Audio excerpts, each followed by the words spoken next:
All right, welcome back to my channel. Good morning to you, good afternoon, good evening, depending on your time zone. I hope all is well with you. We are here this hour just to go through some of the things that I felt like we need to remind ourselves. The issue of ID card, USB ID card, is still there, and some of us are not taking the advantage just to protect yourself or to do what you're supposed to do to support the USB government declared. Some are asking why. Why must I apply for this ID card? Why is it necessary for me to get it? There are so many reasons attached to that. So many reasons, and we have talked about this so many times. So many times we have talked about it. But in case if you don't know, let me remind you that the visit of Tinubu, Nigerian president, to United Kingdom, they discussed about how to send some people back in from UK. They're actually happy about it. One funny thing is that imagine your president, for those of you who still believe in Nigeria, or those of you who actually hope that one day Nigeria will be okay. I've said this before that in 1960, in 1970 or 1979 to 1969, 1969 to 1970. What am I talking about? When Nigerian Biafra war started and when it ended. Before then, before the war, civil war, the reason to ask for your independence as a Biafran is, let's say, 20% to compare now. Now you have 99.9% reason and so many reasons why you need to go for independence. Then you don't have people who try to invade the land, even though Islamization is there, the agenda is there, the Fulanization is there, but the whole thing is not noticeable to compare now. Now you have a lot of reasons to make a choice, and some are still playing game, with that. There's this agreement that the Nigerian president signed. That's what I was saying, that imagine a president, happily agree to send back people who couldn't get asylum, and asylum is not in the heaven. So if the government actually care about you, that visit should have been one of the reasons why you need asylum in UK, because the president will be like, please accommodate them, just treat them like one of you. Do you understand? But British government boldly told the that we are those your people that we deny asylum. Okay, we are going to send it back to you. And the entourage and the president clapped. Okay. And you also send criminals. Your people that are criminals, we are going to send it. And the president said, yeah, it's true. We used to produce criminals. Yeah, send it to us. Doesn't make any sense. This to tell you that you don't have anybody speaking for you, like as you carry Nigerian passport. You don't have. They are not. Do you know why the Tinubu government did not bother to negotiate?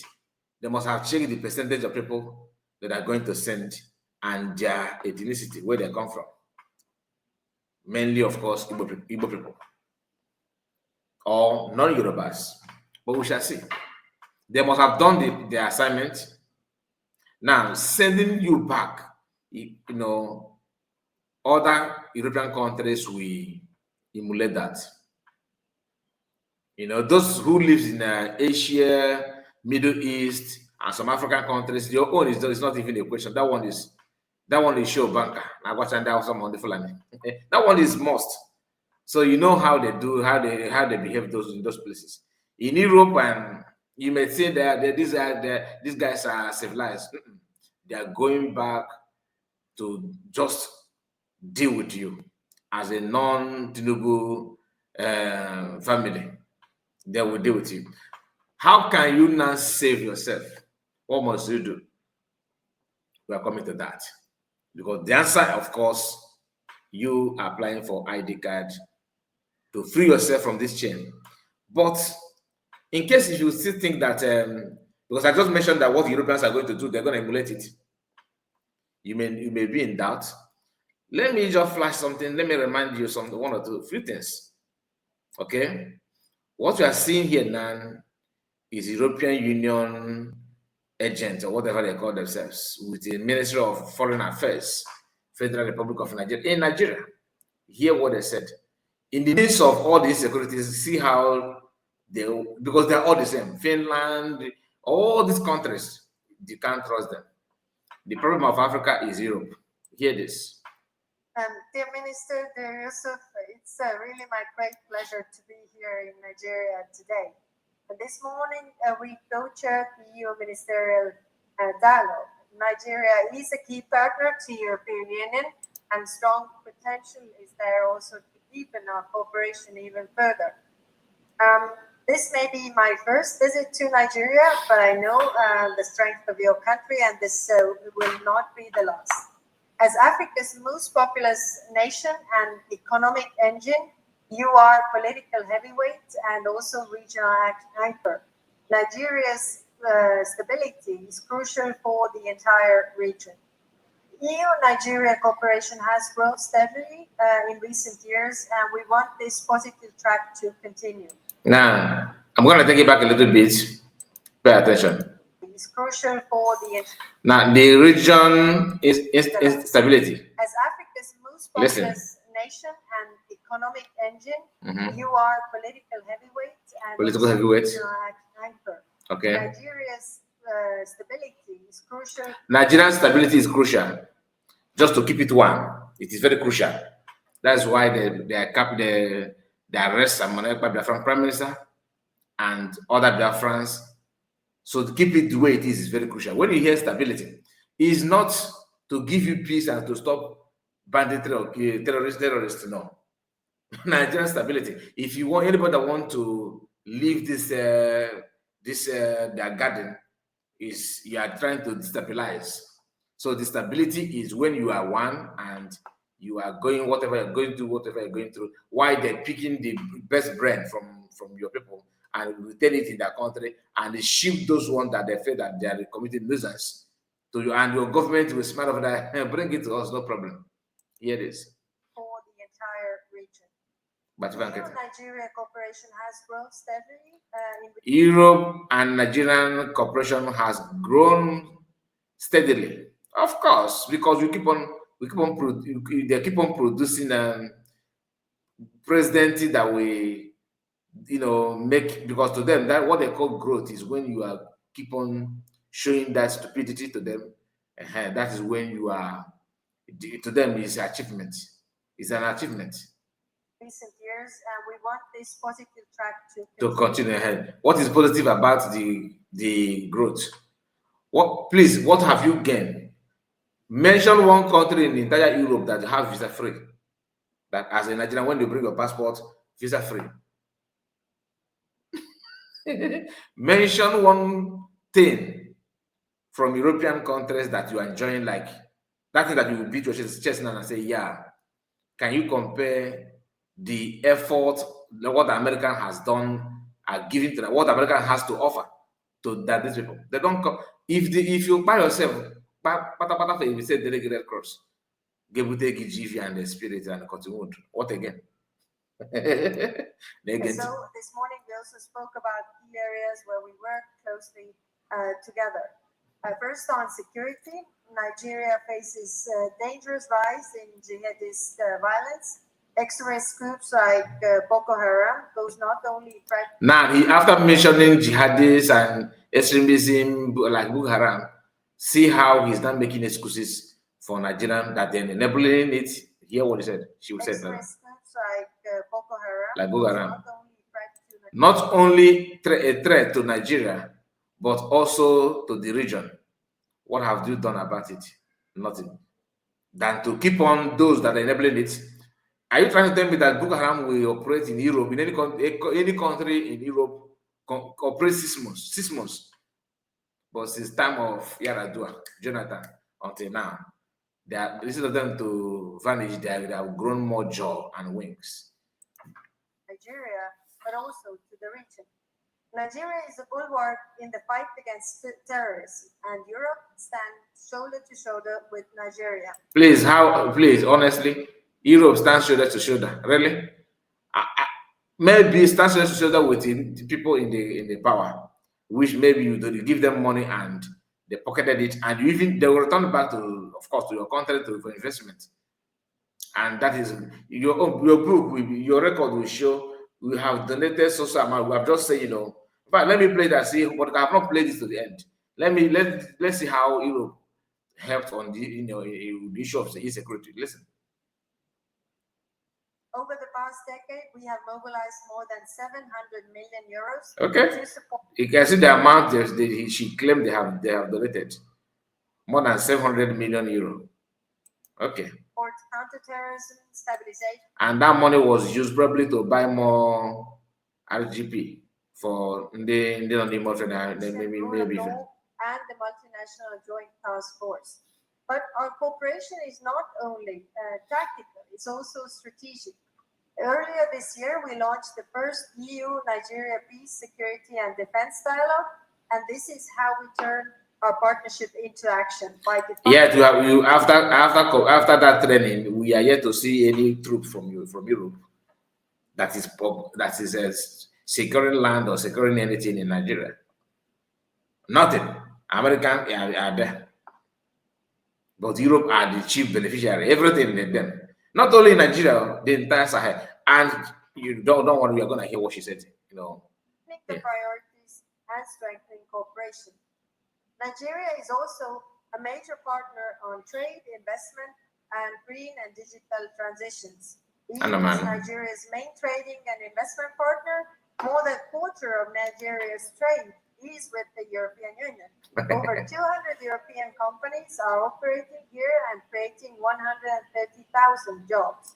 Over 200 European companies. Of course, oil and gas. Because without it, you run out of energy. You are the one benefiting. Nigerian you're talking about 130,000 in a country of almost 300 million. So, and you are the one in charge of the governance and everything. Before you even produce a president, you have to go to Charter's house because the best criminal organizing everything for you guys take place in somewhere in the UK, in London. Called Charter House. That's where they go. Every corrupt leader must go there. Few days ago, the one of France, the one of Finland was there. That Abacha Polonko was there. He was there. Agaracha was there. Wicked so. Listen to this one. The Global Gateway program is well on track and with Nigeria and in Nigeria. And today we move forward with new projects in digital, agriculture, health, worth 66 million euros of grants and 221 million euros by low interest loans. The Nigeria Business Forum, which we will organize in Lagos in June, will boost the investments and partnerships between our companies and private sector organizations. We also look forward to negotiating with Nigeria Science, Technology and Innovation Agreement under the Horizon Europe program. And all this is a win for Nigeria, but it's also a win for the European Union. And third, on migration. We have made real progress on the EU-Nigeria readmission agreement to ensure safe and dignified returns of those Nigerians who can no longer stay in European Union. So I thank you, Yusuf, for your leadership in these negotiations and also initializing the agreement today. This is part of broader cooperation on migration. It shows that even on sensitive issues, trust delivers results. And finally, we discussed the broader regional outlook.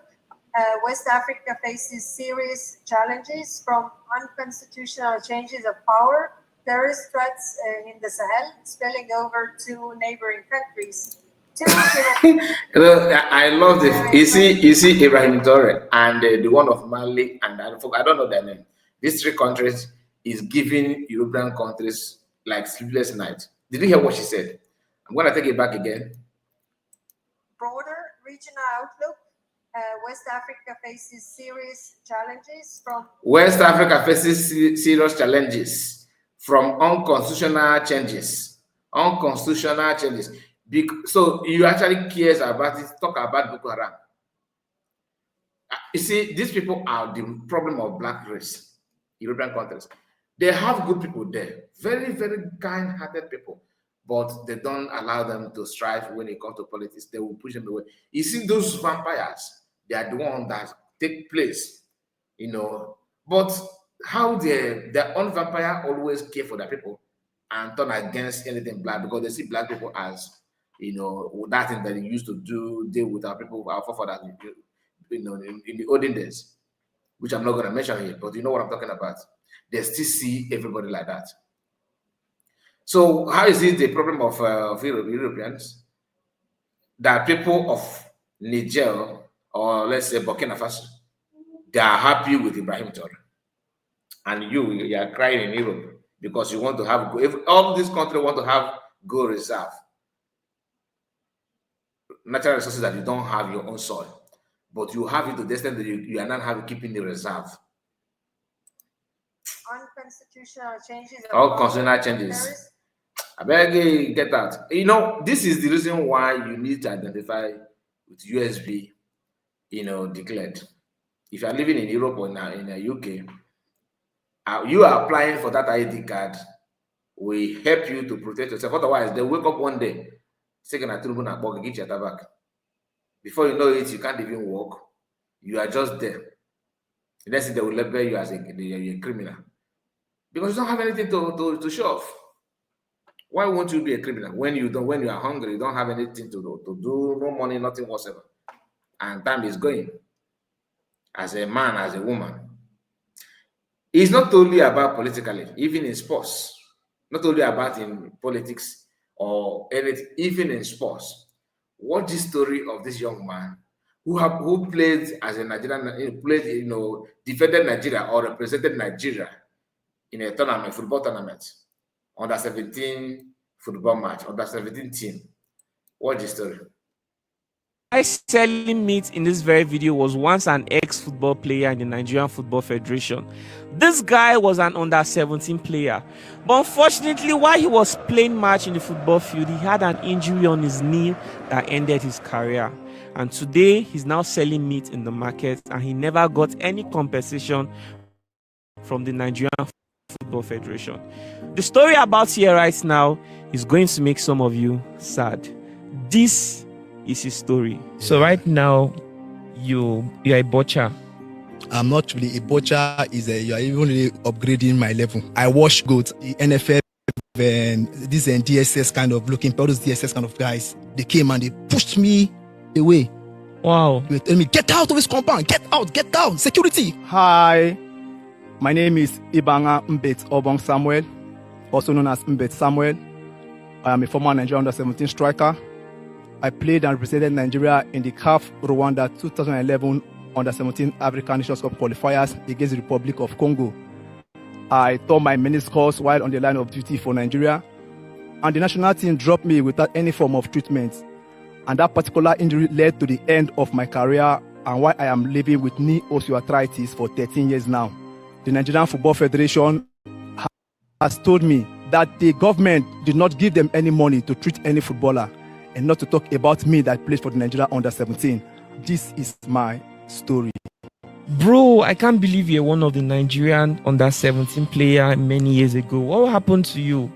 Yeah, well, it's not just you. A lot of people actually do not believe that I played for the Nigeria under-17, given my present condition, because my present condition does not relate to what I am telling to my profile. I don't know if you understand. I was among the 80 boys that succeeded in Kwara Football Academy trial that was chosen by Clement Westerhoff, the former Super Eagles of Nigerian coach. Yeah, I was very good to the point that Westerhoff wanted to take me to Chelsea. So I was very good that he wanted to take me to Chelsea. He came back and he told the academy that he would be taking me to Chelsea for trials under 16. And actually, he told me on the one-on-one that I told Chelsea about you. You're a very good striker. I told them that if they give you 2 years' time, you'll be better than Didier Drogba. I believe in you. So process was ongoing for me to travel to England. My international passport was being processed. But unfortunately, Jose Mourinho came from Inter Milan to Quora Football Academy in 2009. So there was an internal conflict between Westhoff and the government due to the arrival of Mourinho.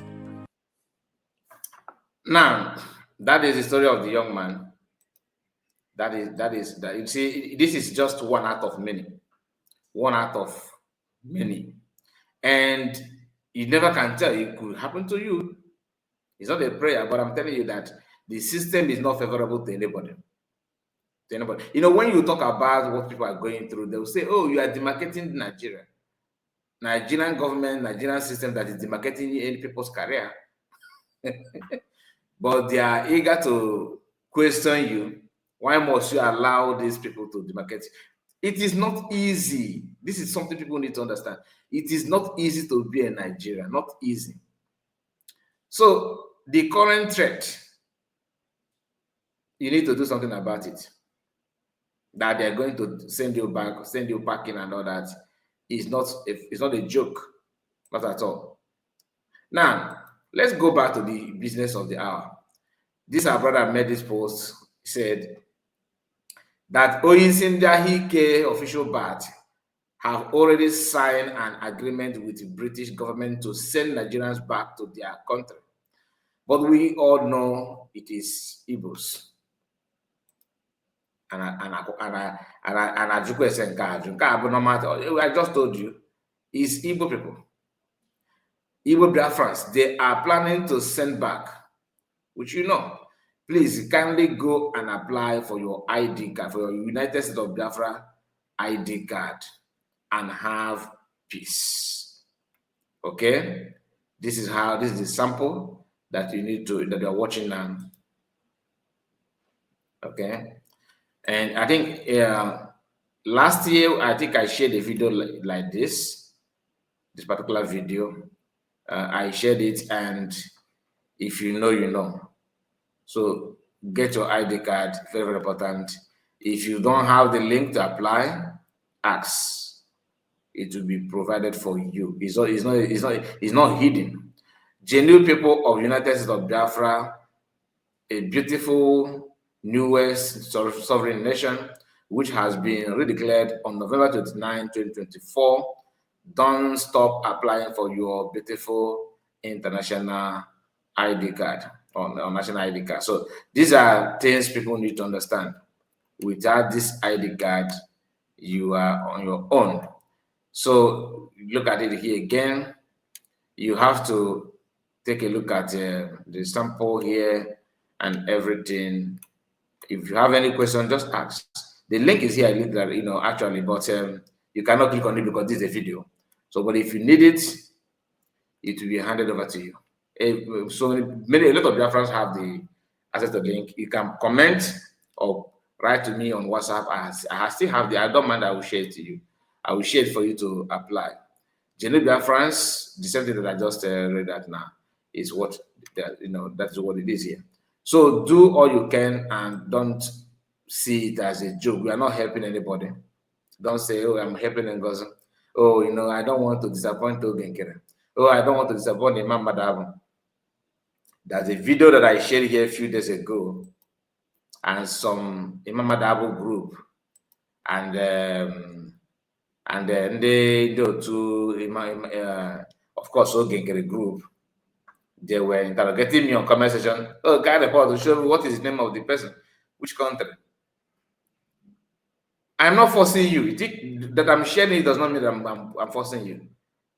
Because after sharing this kind of information for you to know, and you are still asking me questions as if you are in abroad to help Kai report, it's your business actually. You are not helping me. Or Biafra them and about them mom and I call them plus or more. So don't think that you are helping anybody. Okay? So, but I am just telling you that you have to do that.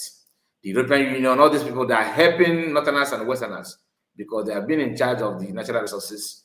So all these European leaders, European countries are following these people because they know they are the one that have what they actually want, which is your natural gas and your oil.